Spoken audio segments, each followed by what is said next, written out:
गुरुदेव और मां गायत्री के चरणों में कोटि कोटि नमन। आप सभी को प्रणाम। गायत्री मंत्र ये तो सामान्य दृष्टि से देखने पर पूजा उपासना में प्रयुक्त होने वाला हिंदू धर्म में प्रचलित एक मंत्र मात्र प्रतीत होता है।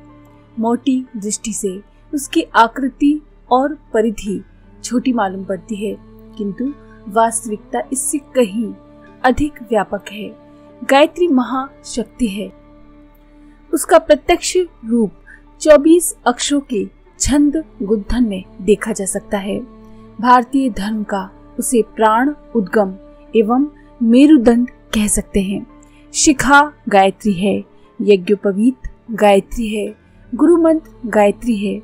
उसे वेद माता, देव माता कहा गया है।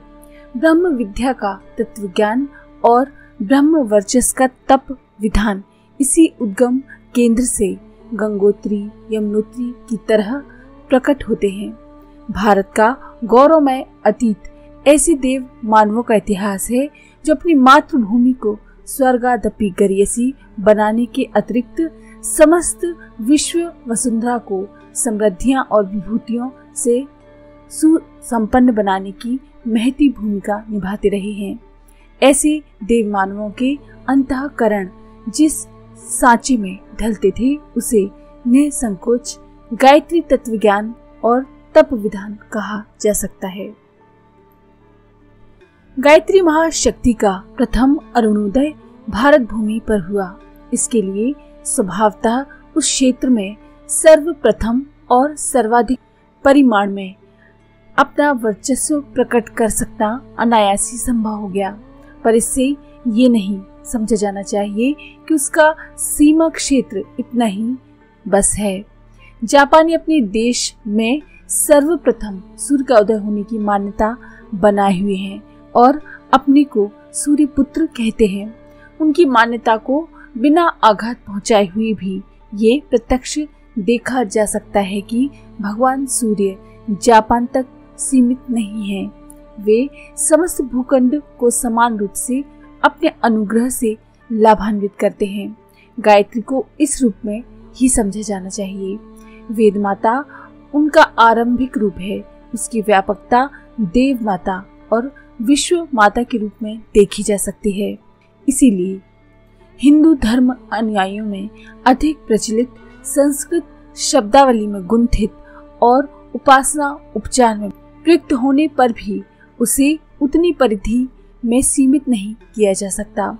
उसका कार्यक्षेत्र और विकास विस्तार अत्यधिक है, इतना व्यापक जिसमें मनुष्य की हर समस्या का समाधान और हर सुखद संभावना को साधन मानने में किसी विचारशील को कोई कठिनाई नहीं होनी चाहिए। नवयुग के अवतरण की सुखद संभावनाओं में गायत्री महाशक्ति की भूमिका ही प्रधान रहेगी। बीज छोटा सा होता है, उसके अंतराल में विशाल वृक्ष की समस्त विशेषताएं सूक्ष्म रूप से विद्यमान रहती हैं। परमाणु छोटा सा होता है, पर उसकी अंतरंग क्षमता और गतिशीलता को देखकर आश्चर्यचकित रह जाना पड़ता है।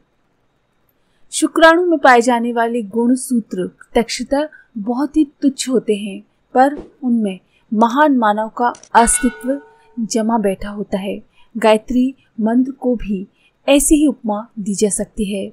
उसका आकार छोटा रहने और उपयोग तनिक सा देखने पर भी वस्तुतः संभावना इतनी व्यापक है कि उसे नई दुनिया गढ़ देने में समर्थ कहा जा सके। ब्राह्मी चेतना की महाशक्ति गायत्री के दो रूप हैं, एक ज्ञान और दूसरा विज्ञान। ज्ञान पक्ष को उच्च स्तरीय तत्व ज्ञान की ब्रह्म विद्या की रितंभरा प्रज्ञा की संज्ञा दी जा सकती है। इसका उपयोग आस्थाओं और आकांक्षाओं को उच्च स्तरीय बनाने के लिए आवश्यक प्रशिक्षण के रूप में किया जा सकता है। ज्ञान, यज्ञ, विचार क्रांति आदि के बौद्धिक उत्कृष्टता के साधन इसी आधार पर जुड़ते हैं। लेखनी, वाणी एवं दृश्य श्रव्य जैसे साधनों का उपयोग इसी निमित्त होता है। स्वाध्याय, सत्संग, चिंतन मनन की गतिविधियां इसी निमित्त चलती हैं। गायत्री का दूसरा पक्ष है विज्ञान पक्ष। उपासना एवं साधना की अनेकों प्रथा पद्धतियों के रूप में यही विधि विधान बिखरा पड़ा है। मोटे रूप से ये सब ऐसा प्रतीत होता है कि किसी देवी देवता की अभ्यर्थना करके कुछ मनोवांछित प्राप्त करने के लिए मनुहार करने जैसा है, किंतु वास्तविकता ऐसी है नहीं। मानवीय सत्ता के अंतराल में इतनी महान संभावनाएं और क्षमताएं भरी पड़ी हैं कि उन्हें ब्रह्म चेतना की टू कॉपी कहा जा सके।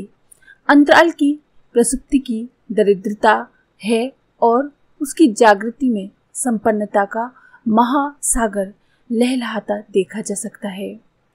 जो उसे जगाने, साधने और सदुपयोग करने में समर्थ हो सके, उन्हें महामानव की संज्ञा दी गई है।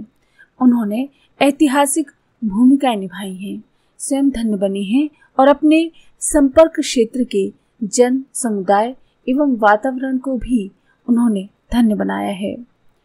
व्यक्ति का खोखला 5.5 फुट और 1.5 मन भारी शरीर हमको दिखता है, पर उसकी मूल सत्ता चेतना के अंदर अंतःकरण में छिपी बैठी है।